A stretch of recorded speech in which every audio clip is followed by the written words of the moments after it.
তো হ্যালো বন্ধুরা, কেমন আছো তোমরা সবাই? আশা করি ভালো আছো। আর তোমাদের ভালোবাসা আমিও খুবই ভালো আছি। তো আজকে আমার জন্মদিন আছে, তাই জন্য আমার বেস্টি আমাকে পার্কে ডেকেছে। তো এখানটায় যাবো, কি কি হয় সব কিছু দেখাবো। তো ভিডিওটা দেখতে থাকো। এমনিতেই অনেক লেট হয়ে গেছে, চলো তাড়াতাড়ি যাওয়া যাক। চলো চলো চলো।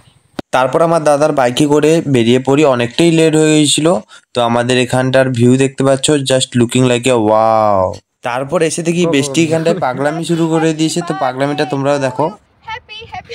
নদীর ধারে এত বাতাস হচ্ছিল যে ঝুরঝুরিটা জ্বলছিলই না, তাই আমার বেস্টি কি ভুং ভাং মন্ত্র বলে জ্বালিয়ে দিয়েছে। তো মন্ত্রটা তোমরাও শিখে রাখো।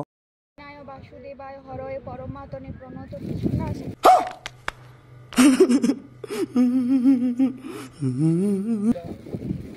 Happy birthday to you, happy birthday to you, happy birthday to. মোহনদা যে ভিডিওটা করছিল, কোন দিকে যে ভিডিওটা করছিল তার কোনো ঠিক নেই। কোন দিকে ক্যামেরা ধরেছে, আমরা এদিকে ক্যামেরা ওদিকে, কোনো ঠিক নেই।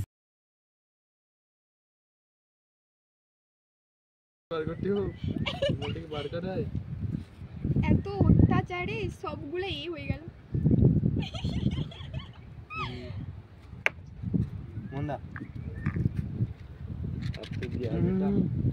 কেক কাটার পর যখন দেখি অনেকগুলো অতিথি এসছে, তো অতিথিদের বেস্টি নিজের হাতে খাইয়ে দিল।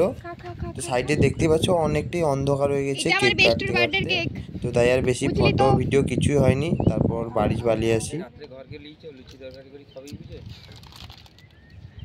তারপর বেস্টির দেওয়া গিফটটা খোলার সময় ভাবছিলাম হয়তো অনেকগুলো মেয়ের নাম্বার প্যাক করে দিয়েছে, কিন্তু গিফটটা খোলার পর আমি তো হালকা করে কোমায় চলে গেছিলাম। কোমা থেকে এসে দেখি ঘড়িটা আর জামাটা অনেকটাই সুন্দর দিয়েছে, আমার তো দারুণ লেগেছে।